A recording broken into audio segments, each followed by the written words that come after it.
सूरदास जी के पद चैप्टर से बनने वाले क्वेश्चंस आज हम आप लोगों के साथ शेयर करेंगे। तो स्टार्ट करते हैं। पहला क्वेश्चन है, गोपियों द्वारा उद्धव को भाग्यवान कहने में क्या व्यंग निहित है? उत्तर, गोपियों द्वारा उद्धव को भाग्यवान कहने में व्यंग निहित है कि उद्धव योग ज्ञान के ज्ञाता व संसार की मोह माया से दूर थे।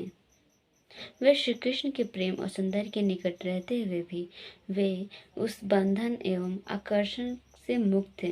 किसी से किसी प्रकार का प्रेम न रखने के कारण ही उद्धव को वियोग की पीड़ा भी सहनी नहीं पड़ती। अब दूसरा क्वेश्चन, उद्धव के व्यवहार की तुलना किस किस से की गई है? उद्धव के व्यवहार की तुलना जल में पड़े रहने वाले कमल के उस पत्ते से की गई है जिसका जल में रहकर भी जल स्पर्श नहीं कर पाता। जल में पड़ी रहने वाले तेल की गगरी भी से भी की गई है जो जल में घुल मिल नहीं पाता। अर्थात कहना चाहता है कि कमल का पत्ता पानी में रहते हुए भी जल से वह स्पर्श नहीं करता है, वो रहता जरूर है पर उसको स्पर्श नहीं करता। ठीक उसी प्रकार जल में पड़े रहने वाली तेल की गगरी भी जल में घुल मिल नहीं पाती है। तीसरा क्वेश्चन, गोपियों ने किन किन उदाहरणों के माध्यम से उद्धव को उलाहने दिए हैं? गोपियों ने कमल उन पत्तियों के जो जल के समीप रहते हुए भी जल उसे स्पर्श नहीं कर पाता तथा उस तेल से युक्त चिकनी गगरी के जो पानी में रहते हुए भी उसमें एक बूंद भी घुल मिल नहीं पाता के उदाहरणों के माध्यम से उद्धव को उलाहने दिए हैं। क्वेश्चन नंबर 4, उद्धव द्वारा दिए गए योग संदेशों ने गोपियों की विरह की अग्नि में घी का काम कैसे किया? उत्तर, श्री कृष्ण गोपियों को तड़पता छोड़कर स्वयं मथुरा चले गए। श्री कृष्ण के वियोग में गोपियां विरह वेदना में जल रही थी। उन्हें उम्मीद थी कि कभी न कभी तो श्री कृष्ण के दर्शन अवश्य होगा, परंतु जब श्री कृष्ण उद्धव के द्वारा योग ज्ञान का संदेश गोपियों के यहाँ भेजते हैं तो गोपियां इस संदेश को सुनकर अत्यंत दुखी व बेचैन हो जाती है। इस तरह उद्धव द्वारा दिए गए योग संदेशों ने गोपियों की विरह की अग्नि में घी का काम किया।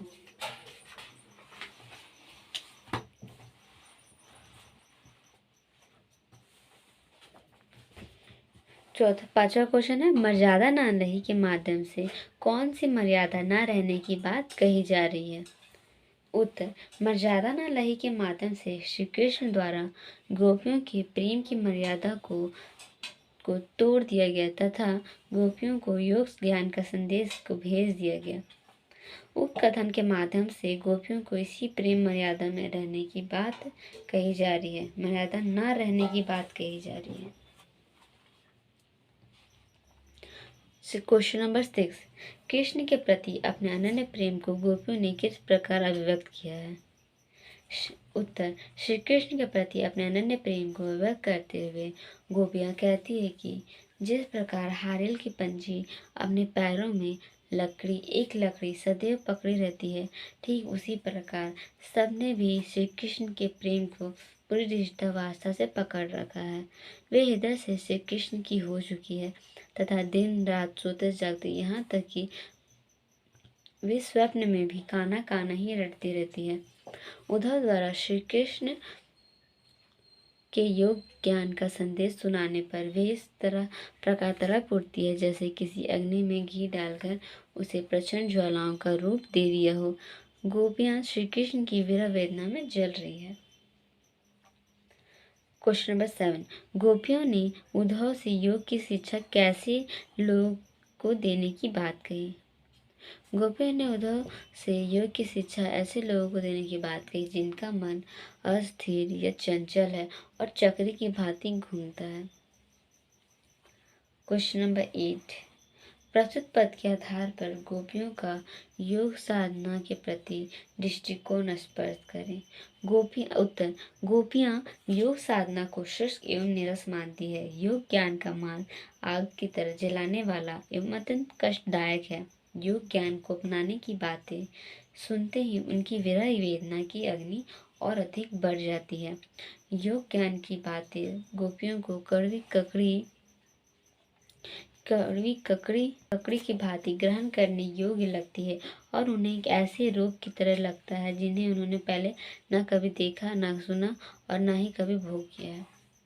क्वेश्चन नंबर 9, गोपियों के अनुसार राजा का धर्म क्या होना चाहिए? उत्तर, गोपियों के अनुसार राजा का धर्म होना चाहिए कि वह अपनी प्रजा के हित की रक्षा करे और उस प्रकार किसी भी प्रकार का कोई अत्याचार व अन्याय ना करे। वो किसी भी तरह अपनी प्रजा को ना सताए। क्वेश्चन नंबर 10, गोपियों को कृष्ण में ऐसी कौन सी परिवर्तन दिखाई दिए जिनके कारण वे अपने मन वापस पा लेने की बात कहती है? गोपियों के अनुसार श्री कृष्ण ने राजनीति शास्त्र पढ़ ली है और वे बदल गए हैं, इसलिए वे पहले से भी अधिक बुद्धिमान और चतुर हो गए हैं। उन्होंने हम सब गोपियों को योग ज्ञान के संकट के कठिन मार्ग पर चलने का संदेश भेजा है। अब वे प्रजा हित की बातें नहीं सोचते, इसलिए गोपियों की वीरा वेदना को शांत करने के लिए स्वयं न आकर और उन्हें भड़काने के लिए उद्धव को योग ज्ञान का संदेश के साथ भेज दिया।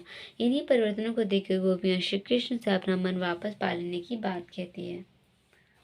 गोपियों ने अपनी वाक चतुर्थ के आधार पर ज्ञानी उद्धव को परास्त कर दिया है। उनके वाक चतुर्थ की विशेषताएं लिखिए। जब उद्धव गोपियों को योग ज्ञान का उपदेश देते हैं तो गोपियों का प्रतिक्रिया होती है कि वे कृष्ण के प्रति अपने प्रेम को सुदृढ़, एकनिष्ठ और अमिट बताती है। उन्हें योग ज्ञान नहीं चाहिए। जल में रहने वाले कमल के पत्ते तेल से भरी जल की पड़ी गगरी की तरह उद्धव को संसार में रहते हुए भी निर्लिप्त बताकर गोपियां ने उन पर व्यंग करते हुए बड़े भागी कहती है। योग ज्ञान का संदेश को उसके लिए उचित बताती है जिसका मन चक्री की भांति चंचल है। उद्धव के योग ज्ञान का गोपियों ने उपहास उड़ाया है और इस प्रकार विभिन्न तर्क देकर अपनी वाक चतुर्थी से वे ज्ञानी उद्धव को निरंतर कर परास्त कर देती है। क्वेश्चन नंबर 12,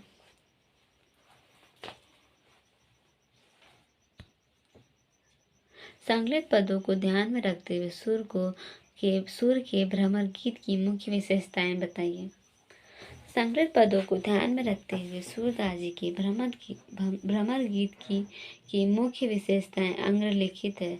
सबसे पहले तो इनमें व्यंग्य भाव प्रकट होता है। गोपियां उद्धव पर व्यंग करती हुए कहती है कि है उद्धव, कभी प्रेम के धागे में बंधे होते तो विरह वेदना को समझ पाते। दूसरी गोपियों की मजबूरी झलकती है। जब उद्धव गोपियों को योग ज्ञान की बातें बताते हैं तो गोपियों की श्री कृष्ण से भेंट होने की उम्मीद टूट जाती है। तीसरी विशेषता यह है कि गोपियां श्री कृष्ण से अमिट व एकनिष्ठ प्रेम करती है और उन्हें श्री कृष्ण प्रेम में अटूट आस्था व विश्वास प्रकट किया है। सूरदास जी ने लोक धर्म को दर्शाते हुए राजधर्म को भी स्मरण कराया है। रचना और